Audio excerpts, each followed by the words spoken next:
নমস্কার, জোহার। আর আপনারা দেখছেন দিনাম খবর। দিনাম খবরেও আজকে এক নতুন ভিডিও নিয়ে আপনাদের কাছে আমি হাজির হয়েছি। তো আজকে আমরা এই ভিডিওতে আলোচনা করব যে কয়েকদিন আগে আমরা জঙ্গলমহল এলাকাতে যেভাবে কর্মী মাহাতোদের আন্দোলন লক্ষ্য করলাম, সেই আন্দোলন নিয়ে আজকে আমরা এই ভিডিওতে আলোচনা করব। কর্মীরা কি আদৌ আদিবাসী, আর তাই আজ আদিবাসী হওয়ার জন্য তারা এসটি হতে চাইছে, নাকি তারা আদিবাসী নয় তাই জোর করে আন্দোলন করে আজ তারা এসটি হতে চাইছে?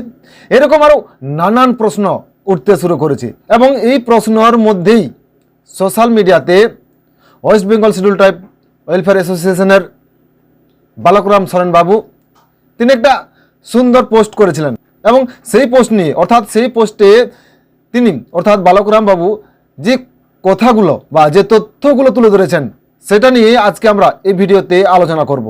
তো বালকরাম বাবু এখানে প্রথমে লিখেছেন, কর্মী আন্দোলনের আসল রহস্য জানতে পারলে অন্য কেউ জানান, আর না জানতে পারলে পুনরায় পড়ুন, বারবার ট্র্যাক চেঞ্জ কেন।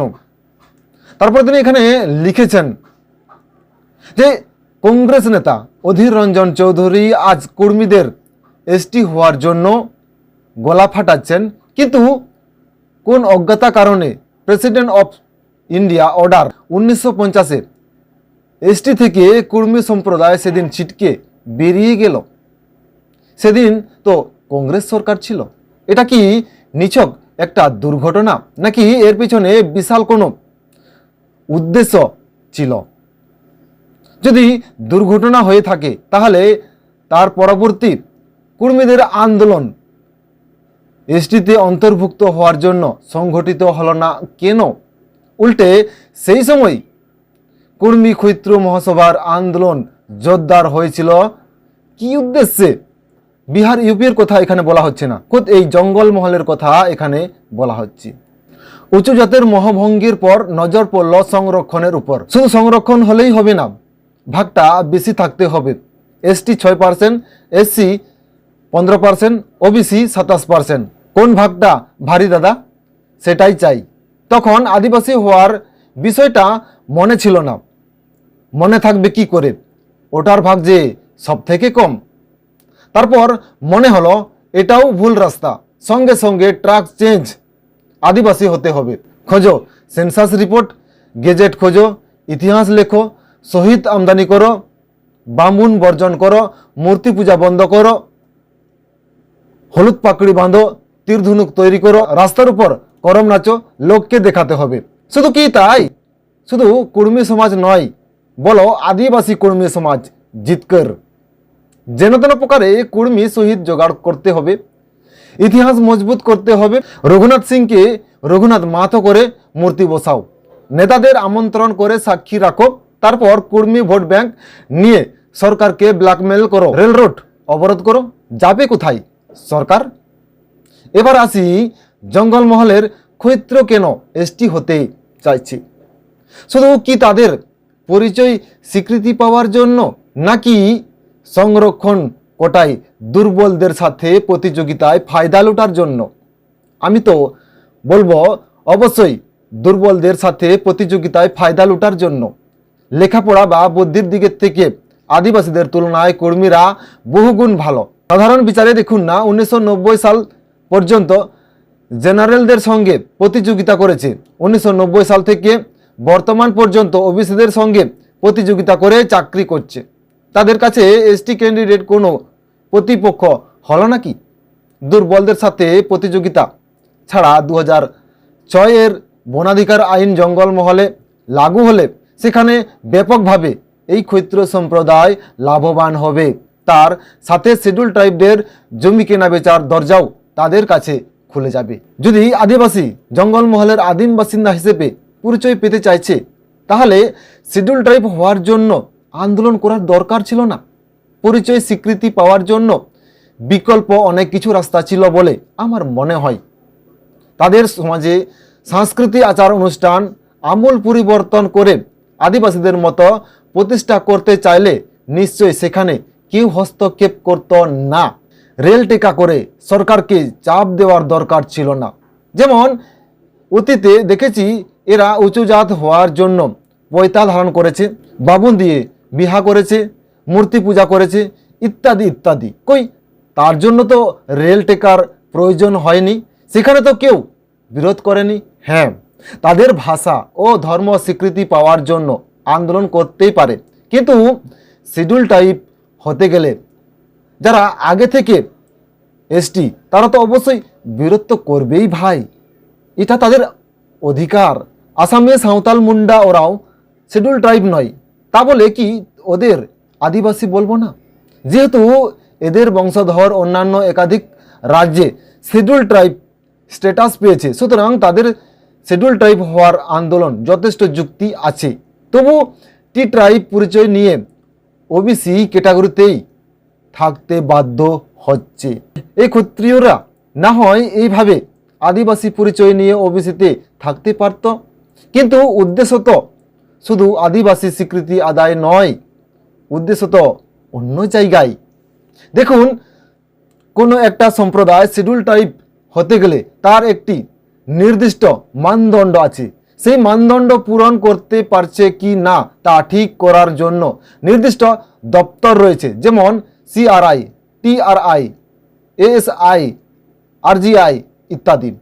দেখা গেছে এসটি হওয়ার জন্য যে মানদণ্ড নির্ধারণ করা হয়েছে তা এই ক্ষুদ্র সম্প্রদায় পূরণ করতে পারেনি, ফলে সিআরআই, টিআরআই স্তরে তাদের দাবি সরকার খারিজ করে দিয়েছে। ক্রাইটেরিয়া না ফিল আপ করতে পারলে রিজেক্ট তো হবে, এটাই স্বাভাবিক। কিন্তু জোরপূর্বক রেল অবরোধ, সড়ক অবরোধ, ঘেরাও ইত্যাদি করে শিডিউল ট্রাইব হতে চাইছে, সরকারের কাছে চাপ সৃষ্টি করে সিআরআই, টিআরআই রিপোর্ট তাদের অনুকূলে তৈরি করতে বাধ্য করছে। এটা কি ধরনের আন্দোলন? আজকে যদি কোনো নন ট্রাইব কমিউনিটি শিডিউল ট্রাইব হওয়ার জন্য আন্দোলন করে বা সরকারকে চাপ দেয়, আদিবাসীরাও তা বাধা দেওয়ার জন্য গণতান্ত্রিক পদ্ধতিতে আন্দোলন করবেই, এটাই স্বাভাবিক। এটা লজ্জা কিছু নেই, সংকোচের কিছু নেই, এটা অস্বীকার করার কিছু নেই যে এইভাবে নন ট্রাইব কমিউনিটি যদি রাজনৈতিক প্রভাব খাটিয়ে শিডিউল ট্রাইব স্ট্যাটাস আদায় করে তাহলে জেনুইন এসটি তাদের সাংবিধানিক অধিকার থেকে সম্পূর্ণভাবে বঞ্চিত হবে। এটা ঝর্ণা জলের মতন পরিষ্কার। সংরক্ষিত আসনের দুর্বলদের সাথে প্রতিযোগিতার কারণে একচ্ছত্রভাবে বুদ্ধিমান জাতি সিলেকশন হবে, এটা অস্বীকার করার কিছুই নেই। সামগ্রিক রাজনৈতিক প্রেক্ষাপট বিচারে পশ্চিমবঙ্গে ক্ষত্রিয়দের এসটি হওয়ার আন্দোলন বর্তমান সরকার থেকে বেশি ইন্ধন যোগান দেওয়া হচ্ছে বলে আমার ধারণা। এর আগের সরকারের আমলে এদের আন্দোলনের মাত্রা বিশেষ নজর পড়ার মতো কিছুই ছিল না, বরং সেই সময় ক্ষত্রিয় হওয়ার আন্দোলন সারা জঙ্গলমহল জুড়ে জোর কদমে চলছিল। 2012 সালে সরকার পরিবর্তন হওয়ার পর এই আন্দোলন একরকম হঠাৎ করে 180 ডিগ্রি মোড় নেয়। শুরু হয়ে গেল এসটি হওয়ার অফিসিয়াল প্রসেস। 2017 সালে 8ই জানুয়ারি পশ্চিমবঙ্গ সরকারের থেকে পাঠানো হয় সিআরআই রিপোর্ট, কিন্তু এসটি হওয়ার মানদণ্ড পূরণ করতে না পারায় 29/9/2017 তারিখে আরজিআই সেই রিপোর্ট খারিজ করে দেয়। তার আগে 2015 সালে ঝাড়খণ্ড সরকারের টিআরআই রিপোর্ট আরজিআই রিজেক্ট করে দিয়েছে। তখন কর্মীদের আন্দোলনে বিশাল স্ফুলিঙ্গ জ্বলে ওঠে। কর্মীদের এসটি তালিকায় অন্তর্ভুক্তির সুপারিশ করে ফের পশ্চিমবঙ্গ সরকারের পক্ষ থেকে 6/2/2021 তারিখ কেন্দ্রকে চিঠি পাঠানো হয়। তাতেও কোনো কাজ না হওয়ায় 20 সেপ্টেম্বর 2022 থেকে লাগাতার 5 দিন পশ্চিমবঙ্গের 2 জায়গায় রেল অবরোধ করা হয়। জানা যায় কেন্দ্র সরকার থেকে সিআরআই রিপোর্ট এর সাথে জাস্টিফিকেশন চাওয়া হয়েছে এবং রাজ্য সরকার এখনও সেটা দেয়নি, ফলে আবার অনির্দিষ্টকালীনের জন্য 5 দিন রেল অবরোধ চলল। প্রশ্ন হচ্ছে, এখানকার রাজ্য সরকার কর্মীদের সহযোগিতা না করলে এতদিন ধরে বারবার রেল অবরোধ কিভাবে সম্ভব হচ্ছে? পাশাপাশি দেখুন না, ঝাড়খণ্ড, উড়িষ্যাতে এই ধরনের অবরোধ করতে পারছে না কেন?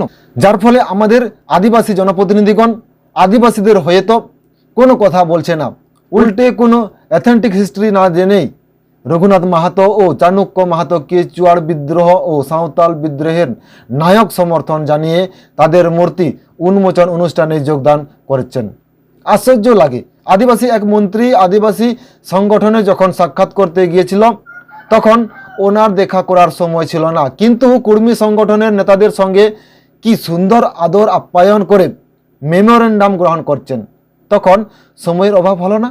এসটি স্ট্যাটাস পাওয়ার জন্য কুর্মী ভাইরা তাদের পোশাক আশাক ভাষা সংস্কৃতি রীতি রেওয়াজ আমূল পরিবর্তন করতে লেগে পড়েছে। সে করুক, তাতে কারো অসুবিধা নেই, কিন্তু সব থেকে ভয়ঙ্কর বিষয় আদিবাসীদের ইতিহাস চুরি বিকৃতি। ইতিমধ্যে চুয়াড় বিদ্রোহ ও সাঁওতাল বিদ্রোহের ইতিহাস যেভাবে হাইজ্যাক করা হচ্ছে, সত্যি চিন্তার বিষয়। সোশ্যাল মিডিয়া থেকে প্রাপ্ত সংবাদ অনুযায়ী ঝাড়খণ্ডের জামশেদপুর ডোবাকামার বেড়াতে একটা খালের সেতু বিরসা মুন্ডা সেতু নামে বোর্ড লাগানো ছিল। রাত্রের মধ্যে কেউ বা কারা সেই বোর্ড ভেঙে শহীদ রঘুনাথ মাহাতো সেতু নামে বোর্ড ও মূর্তি স্থাপন করা হয়েছে। এই কিছুদিন পূর্বে উড়িষ্যার ময়ূরভঞ্জ জেলার একটা আদিবাসী গ্রামের জাহের কুর্মী সম্প্রদায়ের মানুষ ভেঙে তছনছ করে দেয়। এভাবে যদি চলতে থাকে তাহলে ভবিষ্যতে সিধু কানু বিরসা তিলকাদের মূর্তি আবক্ষ থাকবে কিনা সেই নিয়ে প্রশ্ন এখন উঠতে শুরু করেছে। গত 1.5 বছর আগে পুরুলিয়া জেলার কোনো মন্ত্রীর গ্রামে সিধু কানুর মূর্তি রাতের অন্ধকারে কে বা কারা ভেঙে দিয়েছিল। দোষী ব্যক্তিদের চিহ্নিত করা হয়েছিল কি না আমার জানা নেই, তবে দুষ্কৃতীদের হিংস্র দৃষ্টিতে জঙ্গলমহলের ইতিহাস নিতান্তই একটা ঠুনকো মাটির উপর অবস্থান করছে। এখন এটা বোঝা যাচ্ছে এবং এর জন্য দায়ী এখানকার ক্ষমতাসীন দল। আজ রাজনীতি সৌদাকারী যদি মনে করে বিশেষ এক শ্রেণীর অন্যায় আবদারকে মেনে নিতে তারা ক্ষমতায় থাকবে, তাহলে তারা ভুল করছে। পাশাপাশি কুর্মী খৈত্রীরা যেভাবে আদিবাসীদের বীর শহীদদের অপমান এবং ধর্মীয় স্থান ভেঙে অশান্তি বাতাবরণ তৈরি করছে, তার ফলে কিন্তু মোটেই ভালো হবে না। আদিবাসী শান্তিপ্রিয় মানুষ, গণতন্ত্র পদ্ধতিতে আন্দোলন করে, তার মানে এই নয় ব্রিটিশ পিরিয়ডের মতো সব অত্যাচার মুখ বুজে সহ্য করবে।